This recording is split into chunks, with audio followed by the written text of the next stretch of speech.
Ifa 786 hybrid ধান, 120 দিনের মোটা ধান।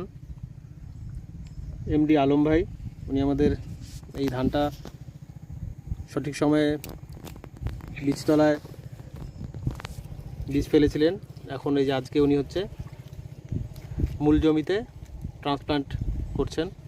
এই হচ্ছে ওনার চাষযুক্ত জমি, চাষ হয়ে গেছে। আজকে হচ্ছে ওনার মূল জমিতে ট্রান্সপ্লান্ট হচ্ছে। সীতাবাড়ি এদিকে, সীতাবাড়ি না? সীতাবাড়ি সীতাবাড়িতে। এবার হচ্ছে এই বীজতলার বীজের বয়স 35 দিন। খুব সুন্দর হয়েছে বীজতলা, ওনার পরিচর্যা খুব সুন্দর। এখানে আমাদের আরও 4টা স্ট্রিপ টাইল আছে। এই সবগুলো ধানই ওনার তত্ত্বাবধানে চাষ হচ্ছে। এই হচ্ছে ধানের জমি, মূল জমি। এদিকে আরও ধানের চাষ হচ্ছে। এখানে আমাদের আরও ট্রায়াল ভ্যারাইটি আছে, আপনারা দেখতে পাচ্ছেন এইখানে।